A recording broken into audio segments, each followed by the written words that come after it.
hard to have a robust sex life if, you know, if you can't turn your head or you can't kneel or I don't know.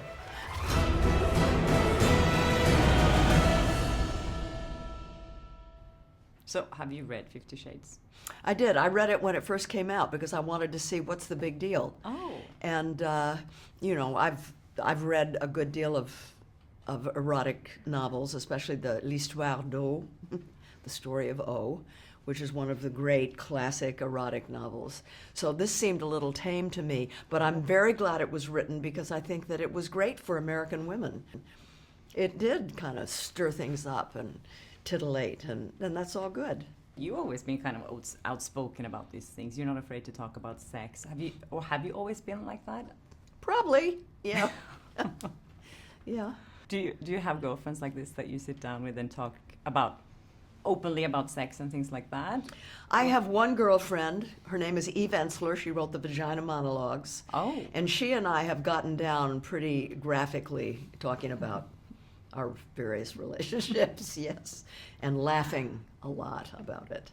So I was talking to the other women about how this movie is kind of made for also a younger audience of women, and to inspire women, you know, that any age in life you need as much sex and love during your whole life. Do you agree with that? Or? I do, yeah. I mean, I want to make a point that there are many women who reach a certain age and say, you know, I'm closing shop down there. I'm not interested anymore. And there's nothing wrong with that. And women shouldn't feel bad if they don't really care about sex anymore. But if they do, then we should try to understand our bodies, which are very different when you're older. But, you know, a lot of women know their bodies much better when they're older, and they're less afraid to ask for what they want and need to be satisfied. So, you know, that's good. But staying healthy, staying strong, you know, it's hard to have a robust sex life if, you know, if you can't turn your head or you can't kneel or I don't know. That's true. I love that you're saying that. I had at the same time that I met a new lover.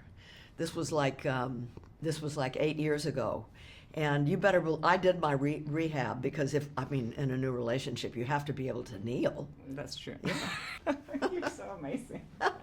Thank God for women like you, because you are the kind of women that we all want to, you know, that we want to look up to. There should be so much more women like you that are not afraid to, you know, speak their mind and be, you know. Gosh, I know so many. You do? Oh, all my friends are way more outspoken and brave than me. That's why they're my friends, because they make me braver. So I mean, we all have insecurities as women, especially I think women have a lot of insecurities. And they change, I think, with age. They're different in your 20s and 40s and 50s and 60s. How have you kind of like gotten over your own insecurities? It's been a very long, hard journey. You know, a lot of it depends on how we were treated by our parents when we were little. You know, when I ran the Jane Fonda's workout, I had a studio here, and, you know, every day I'd be there, I'd be teaching, and all these women would come, and every now and then I would see a woman who was big woman, or several of them, and you could tell they loved themselves. They didn't feel self-conscious, and I always knew their fathers must have loved them. Their fathers must have said, "Oh, you're so beautiful." And whereas those of us who may have had really nice little figures, but if our fathers or mothers said we were too fat or we were this or we were that it's going to take us a long time to feel good about ourselves. I've worked very hard to not hate my body. You know, it doesn't matter what other people think. If you feel bad, that's what matters, and then you have to work very hard to overcome it. And you have to tell yourself that you look good and that you love yourself, and I think maybe that comes for women much later in life. I think so. I think I have found that I get braver and I get less judgmental of myself now that I'm older. I'm much more relaxed, and you know, I have wrinkles and I'm thinking, so what? I don't care. Not anymore. You look so good though. It's Thank amazing. you. It takes a village. Hi there, thanks for watching my channel. If you like that video, maybe there's other videos you like here on my channel, so please subscribe, share, comment, do whatever you like. Be happy, be nice to people, and I hope I see you again soon. Bye.